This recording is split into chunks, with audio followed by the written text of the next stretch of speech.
इस तरह रानियों के गर्भ से शिशु के शरीर का एक एक टुकड़ा पैदा हुआ। जब उनसे जीवित शिशु के दो टुकड़ों को देखा तो अपनी माया से उन दोनों टुकड़ों को जोड़ दिया। वह शिशु एक हो गया। एक शरीर होते ही वह शिशु जोर से रोने लगा। इस तरह रानियों के गर्भ से रोते हुए शिशु के शरीर का एक टुकड़ा पैदा हुआ। जरासंध मथुरा के राजा कंस का ससुर एवं परम मित्र था। उसकी दोनों पुत्रियां हास्य व प्रापित का विवाह कंस से हुआ था। श्री कृष्ण से कंस वध का प्रतिशोध लेने के लिए उसने 17 बार मथुरा पर चढ़ाई की, लेकिन हर बार उसे असफल होना पड़ा।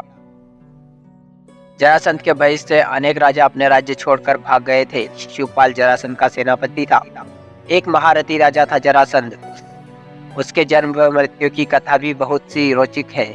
जरासंध मगध वर्तमान बिहार का राजा था। वह अन्य राजाओं को हराकर अपने पहाड़ी किले में बंदी बना लेता था। जरासंध बहुत ही क्रूर था। वह बंदी राजाओं का वध कर चक्रवर्ती राजा बनना चाहता था। भीम ने 13 दिनों तक कुश्ती लड़ने के बाद जरासंध को पराजित कर उसका वध किया था।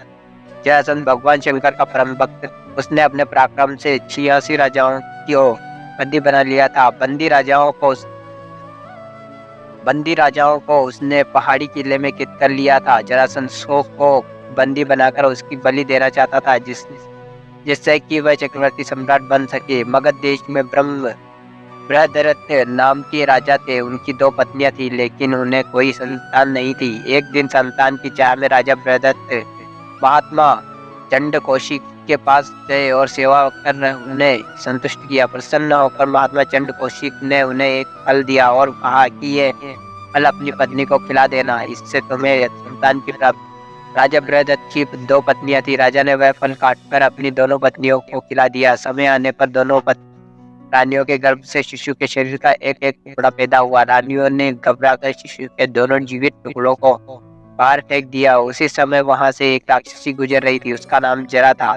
जब उसने जीवित शिशु के 2 टुकड़ों को देखा तो अपनी माया से उन दोनों टुकड़ों को जोड़ दिया और वह शिशु एक हो गया। एक शरीर होते ही वह शिशु जोर जोर से रोने लगा।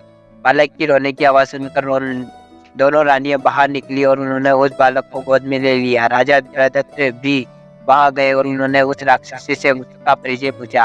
राक्षसी ने राजा को सारी बात सच सच बता दी। राजा बहुत खुश हुए और उन्होंने उस बालक का नाम जरासंध रख दिया, क्योंकि उसे जरा नाम की राक्षसी ने संदिग्ध किया था।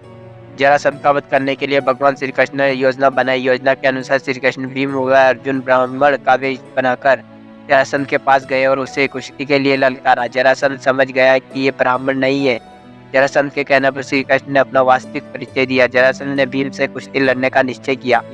राजा जरासंध और भीम का युद्ध कार्तिक कृष्ण प्रतिस्पर्धा से 13 दिन तक लगातार चलता रहा। 14वें दिन भीम ने श्री कृष्ण का इशारा समझकर जरासंध के शरीर के 2 टुकड़े कर दिए। जरासंध का वध कर भगवान श्री कृष्ण ने उनकी कैद में जितने भी राजा थे सबको आजाद करा दिया और कहा कि धर्मराज युधिष्ठिर चक्रवर्ती पर पद प्राप्त करने के लिए राजसूय यज्ञ करना चाहते हैं। आप लोग उनकी सहायता कीजिए। राजाओं ने श्री कृष्ण का यह प्रस्ताव स्वीकार कर लिया और धर्मराज युधिष्ठिर को अपना राजा मान लिया। भगवान श्री कृष्ण ने जरासंध के पुत्र सहदेव को अब अभयदान देकर मगध का राजा बना दिया। तो साथियों, ये थी आज की कहानी। आई होप आपको पसंद आएगी। पसंद आए तो हमारे चैनल को सब्सक्राइब करके वीडियो को लाइक कर दीजिए और कमेंट्स बॉक्स में जय श्री कृष्ण अवश्य लिखिए। चलिए साथियों, मिलते हैं किसी नई कहानी के साथ, नई टॉपिक के साथ। तब तक के लिए धन्यवाद।